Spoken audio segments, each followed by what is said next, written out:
Hey guys, Eva Thompson here. Welcome to my channel today.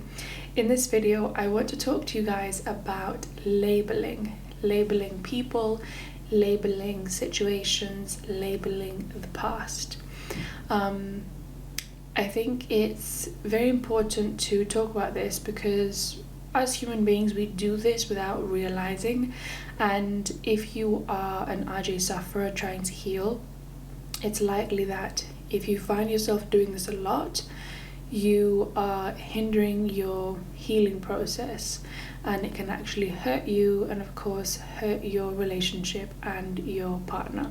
So without further ado, let's get into this video.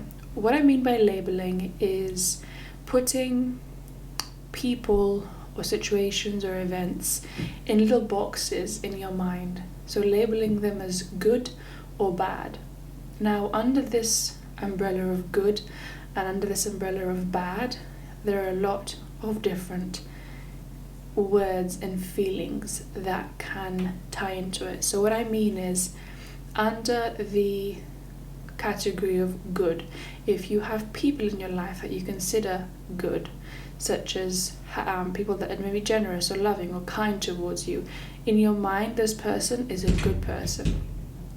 Same as if you have people in your life that you consider bad people. You know, these people might make you feel bad about yourself, they might judge you, they might be mean to you, whatever. But in your mind, you've labeled that person or that situation as mean or as bad. So if you look at, very, very generally speaking, these two labels of good and bad, and you start to realize how much you might be labeling or categorizing people or situations in your life,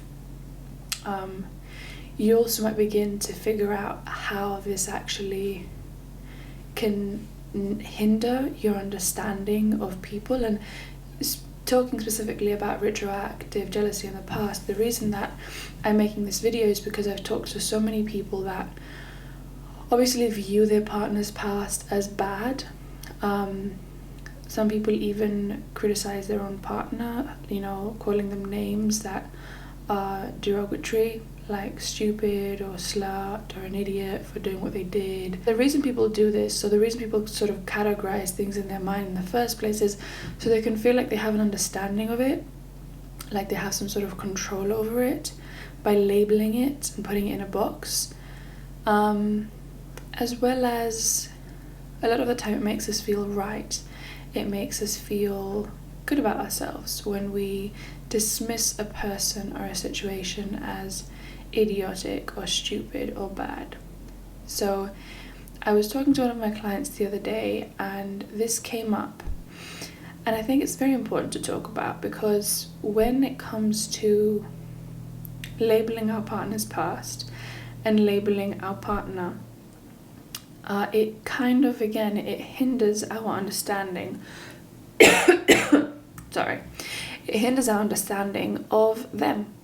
And instead of looking at them as a human being that has had their own experiences, were maybe brought up in a different way to us, had different beliefs, different values, lived a different life to us, believed different things at a different time, maybe had some trauma, maybe were just doing their best, whatever it is. Instead of viewing the person as a human being, we tend to label them, put them in a box, and that's it.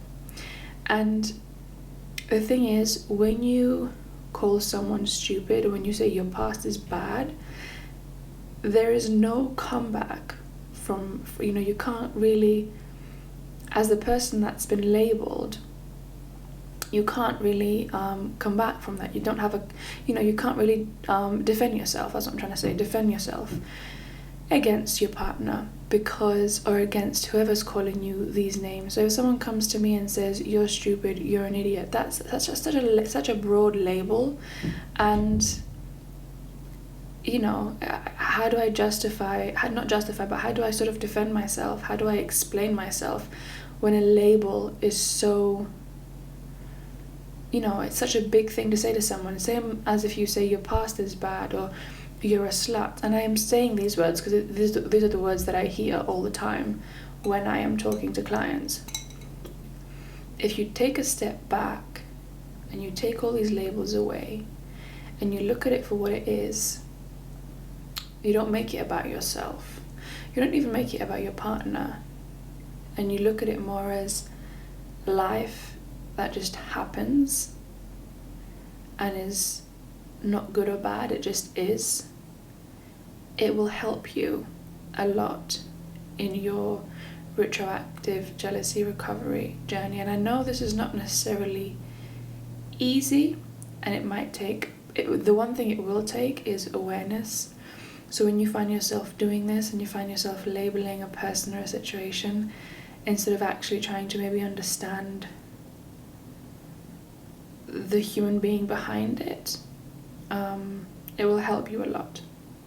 So again, an example could be, you know, you're someone that suffers from RJ and you view your partner as bad, or you view the past as bad, or you label your partner as an idiot or as stupid or as promiscuous or whatever. You're limiting your understanding of the person. You're limiting the connection and the intimacy and the just relationship that you could have with this person if instead of labeling so you can feel better about yourself, or so you can understand something better, or so you can be right, really look at the human being behind it. So where were they coming from? What were they thinking? You know, because at the end of the day, guys, what is a bad person? Are you a bad person, or have things happened to you that have caused you to do maybe bad things? Or when I say bad things, I mean, you know, harmful things where you actually harm other people. Is it because you were just born a bad person? I mean, I don't know what you believe. You can let me know in the comment section down below. But do you believe that people are born good and people are born bad, or do you believe that someone's born and they go through things that may cause them to do terrible things? And I'm not just talking about RJ here. I'm talking about people that end up committing crimes and end up really hurting other people and just becoming narcissists, becoming really toxic people, or becoming really jealous people. Do you think that people are born that way, or do you think they go through things that end up, without them even realizing, making them that way? Not that it's justified.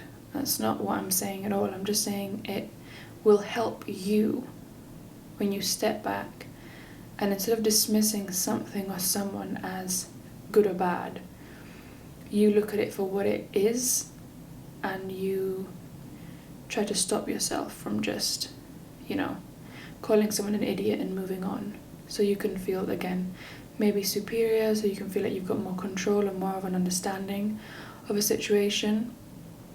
And in your relationship, this will help a lot as well if you start, like I said before, humanizing the person, looking at them as someone that's been on a journey, that has figured things out for themselves, that have been hurt before, maybe hurt other people before, have had different experiences, and they are who they are today. Again, this requires you to not make the past about yourself and not view it as a threat.